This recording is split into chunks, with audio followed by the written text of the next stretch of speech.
I would have hoped that everyone would come together with their put the country before the politics and actually solve this. Steve Scalise would have done an excellent job. I supported him. Jim Jordan would have. I just know this is not a time to play games. This is embarrassing for the Republican Party. It's embarrassing for the nation, and we need to look at one another and solve the problem.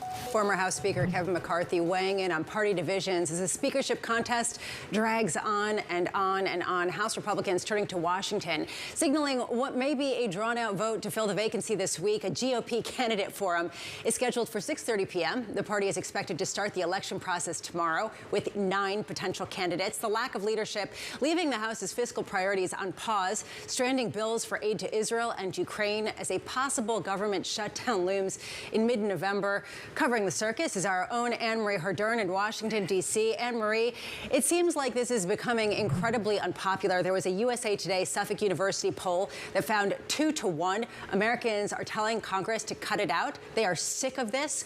Why is there not some sort of response in the House?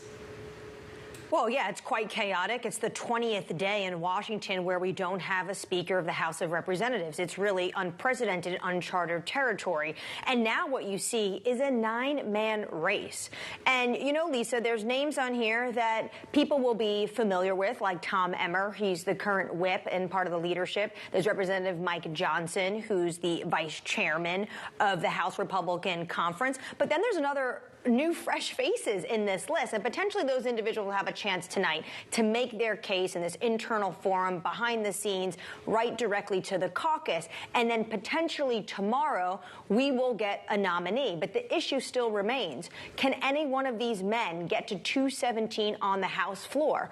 One analyst at Cook Political Report said the best person that has the best chance of getting to 217 is someone who hasn't been around long enough to tick off more than 4 members of his colleagues. Which gives you a sense of just where we are right now. It feels a bit like junior high school. Annmarie, at a certain point, are they getting the sense of urgency that a lot of people are feeling outside of Washington, D.C. with some of the budget requests and with the government shutdown looming? The closer we get to November 17th, that is where there is going to be this pressure point where they're going to have to act.